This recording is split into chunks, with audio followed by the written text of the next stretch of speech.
ऋषि नारद पहुंच गए इंद्रलोक में। जब देव ऋषि नारद इंद्रलोक में पहुंचे,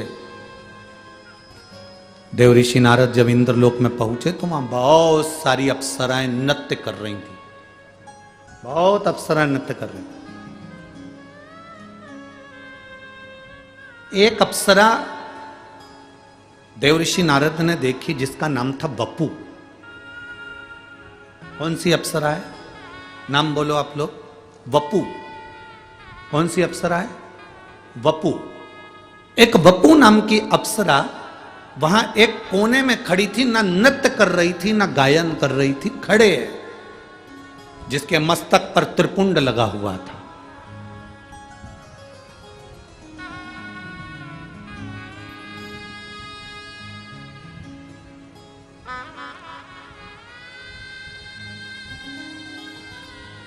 चालीस गांव की कथा में आपको कहा था, दुर्वासा ऋषि मस्तक पर त्रिपुंड धारण कर कर गए थे और नरक में घूमने के लिए गए थे। और नरक में कुंभी पाक, नरक में कुंड में उन्होंने झांक लिया था। उनके मस्तक के त्रिपुंड की थोड़ी सी राख भभूति कुंड में गिर गई थी तो नरक में बैकुंठ उत्पन्न हो गया था। वो त्रिपुंड की भभूति में इतना दम था।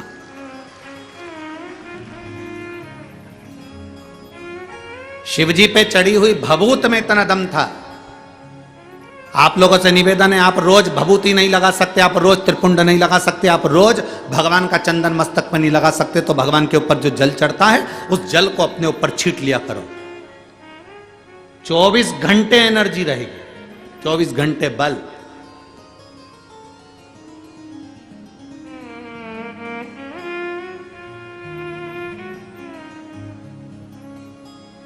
और आज इस व्यासपीठ से कहने में पीछे नहीं हटेंगे। हम तो इतना जरूर कहेंगे, अगर कोई व्यक्ति बीमार है, हॉस्पिटल लेकर जा रहे हो, लग रहा है कि इसको बड़ी बीमारी की आशंका है, इसका किडनी लीवर डैमेज हो चुका है, इसको कहीं कैंसर जैसा रोग दिख रहा है, इसके शरीर में कोई ना कोई बड़ी बीमारी डॉक्टर बोल सकता है, तुम्हें लग रहा है कि घबराहट हो रही है, भय लग रहा है कि मैं डॉक्टर को दिखाने नागपुर जा रही हूँ, मैं डॉक्टर को दिखाने के लिए चंद्रपुर जा रही हूँ, मैं डॉक्टर को दिखाने के लिए यवतमाल जा रही हूँ, मैं डॉक्टर को दिखाने के लिए यहाँ जा रही हूँ, और तुम्हें लग रहा है कि कहीं कोई बड़ी बीमारी ना आए, तो हमारा निवेदन है, सबसे पहला काम करना, हॉस्पिटल डॉक्टर को दिखाने से पहले शंकर के मंदिर में जाना, एक लोटा जल समर्पित कर कर आचमन करना, एक बेलपत्री उठाना, तुम खाओ तो ठीक, ना खाओ तो ठीक, उसको पर्स में डालना या जेब में रखना और उसको लेकर हॉस्पिटल तक जाना और कुंदकेश्वर महादेव का नाम लेकर जाना। कभी बड़ी बीमारी नहीं निकल सकती।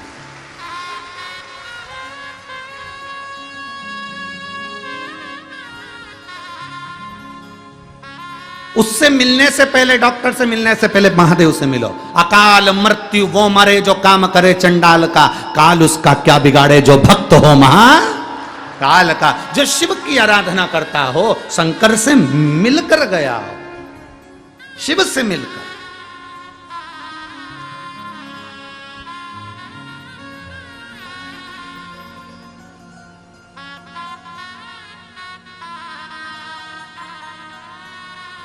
बहुत बड़े डॉक्टर को फाइल दिखा दी, फिर छोटे छोटे डॉक्टरों से जाकर कह दो हम बड़े डॉक्टर मुंबई गए थे, वहां ये डॉक्टर को दिखाकर, बड़े हॉस्पिटल का नाम ले दो, हमने वहां दिखाया। फिर छोटे डॉक्टर को दिखाओ, छोटे तुम्हारे गांव के, तुम्हारे शहर के हॉस्पिटल में जाकर दिखाओ। वो फाइल देखते से ही कह देगा अरे ये तो मां के हॉस्पिटल की है। फिर वो करेगा जब तुम माँ दिखाया है तो फिर हम थोड़ा बहुत ट्रीटमेंट देख लेते। फिर उसने थोड़ा बहुत ट्रीटमेंट दे दिया। उसी तरह हॉस्पिटल जाने से पहले तुम जब शिवालय तक चले जाते हो, शंकर के मंदिर चले जाते हो, बड़े डॉक्टर से मिल लेते हो। इससे बड़ा डॉक्टर कौन होगा? तुम ईमानदारी से बोलो, जो अपने ससुर का सिर काटकर बकरे का मुंह लगा दे। कितनी जोरदार प्लास्टिक सर्जरी है।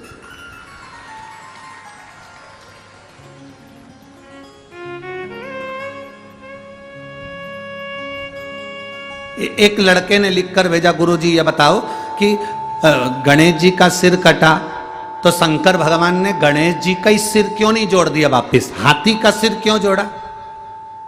तो हमने कहा ये तो कोई भी कर लेगा, हाथ टूटा हाथ कोई भी जोड़ देगा, पर हाथ की जगह पांव तो लगा के बता। तब मालूम पड़ेगा कि सही सर्जरी हुई कि नहीं हुई।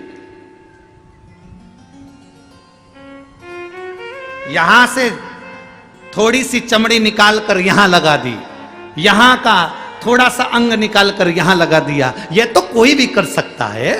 सिर कटा वही की वही सिर तो कोई भी जोड़ सकता है, पर दिक्कत जहां लोगों को लगती है, लोग कहते हैं सनातन धर्म पर उंगली उठाते उठाते, तुम्हारे भगवान ने सिर काटा था, वही की वही सिर क्यों नहीं जोड़ दिया, हाथी का सिर क्यों लगाया। हमारा कहने का मतलब केवल इतना सा है, किसी मनुष्य के शरीर पर हाथी का मुंह जोड़कर अब समझे कि प्लास्टिक सर्जरी इसको कहते हैं, और वो भी जिंदा।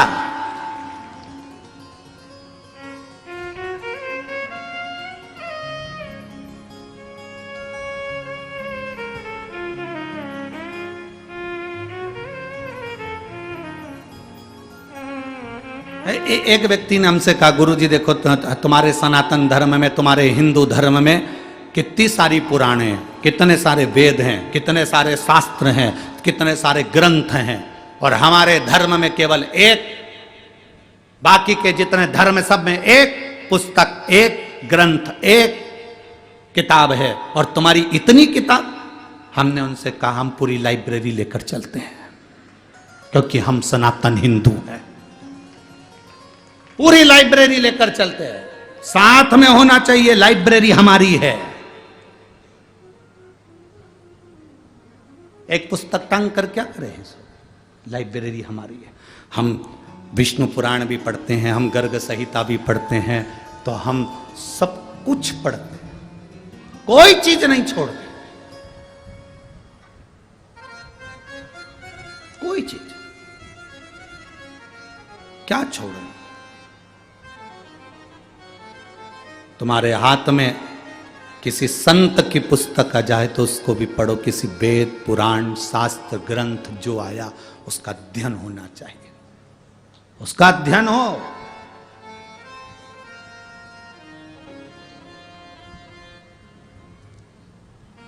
अब वो समय नहीं रहा जिस समय में केवल एक कथा वाचना चालू कर दो, इनका जन्म यहां हुआ, उनका जन्म वहां हुआ, उन्होंने ये करा, उन्होंने वो करा, और कथा पूरी हो गई। 4 भजन सुना दिए, सबको ताली बजवा दी, थोड़ा बहुत नाच लिए, कूद लिए, और कथा पूरी हो गई। शिव महापुराण में तो इतना समय भी नहीं होता कि एक भजन की जगह 2 भजन गा लिया जाए। एक भजन के लिए भी थोड़ा सा समय बीच में फंसाना पड़ता है, तब जाकर कोई भजन हो पाता है, नहीं तो वो कथा इतनी लंबी तक चल जाती है कि आपके भीतर शिव तत्व कैसे प्राप्त हो। हम जिसके लिए आए, हम जिस परमात्मा को प्राप्त करने के लिए आए, हम जिसके दरवाजे पर आए हैं, वो हमें कैसे मिले। हम गुरु के दरवाजे पर जाएं, और उस गुरु के दरवाजे पर जाएं, तो हम अगर गुरु के दरवाजे पर पहुंचे, भले हमारा गुरु वहां सामने नहीं हो, पर गुरु ग्रंथ भी अगर वहां पर है, तो उस ग्रंथ में गुरु का दर्शन होना चाहिए। उस ग्रंथ में गुरु का दर्शन हो तो समझ लेना कि तुम्हारा गुरु के दरवाजे जाना सार्थक हुआ, तुम्हारा गुरुद्वारे जाना सार्थक हुआ। तुम मंदिर में जाओ, और मंदिर में जाने के बाद तुम अगर भगवान को जल चढ़ाते समय तुम्हारे भीतर की इंद्रियां आनंदित ना हो जाए, तो तुम्हारा फिर मंदिर जाना व्यर्थ है। वहां आनंदित होना चाहिए कि मैंने जल चढ़ाया तो मेरी इंद्रियां आनंदित हुई।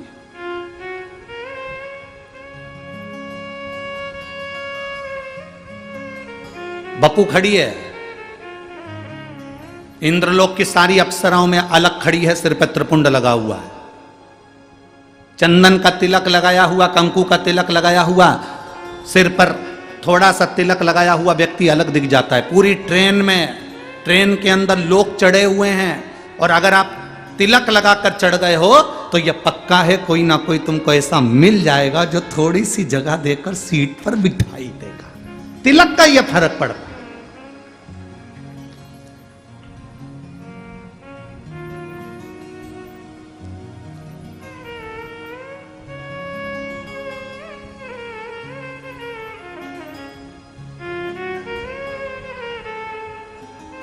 आप थोड़ा सा तिलक लगाए, आपको सम्मान मिलेगा।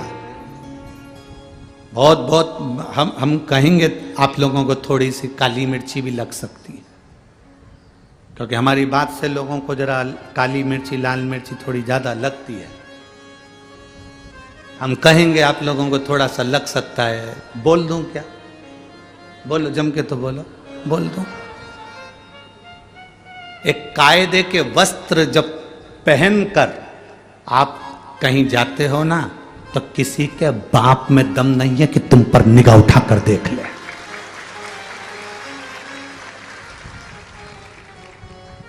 जब वस्त्र कायदे का नहीं होता तो लोग फायदा उठाते हैं।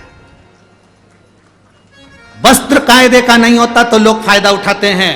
घाव पांव में है तो डॉक्टर से पूछना कि पट्टी क्यों बांधता है। डॉक्टर को मालूम है अगर पट्टी नहीं बांधूंगा तो ये मक्खी उस घाव पर बैठेगी, इसलिए जितना हो सके पट्टी बांध कर चलोगे तो फिर ये आड़ी टेढ़ी मक्खी नहीं झूमेगी।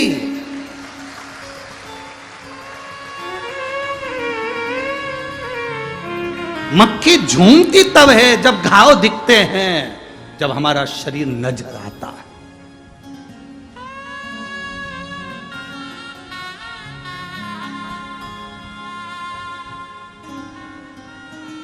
अपने तन को, मन को जितना ढक सकते हो उतना ढक कर चलिए। भजन को जितना ढक सकते हो उतना ढक कर चलिए। भोजन को जितना ढक सकते हो उतना ढक कर चलिए।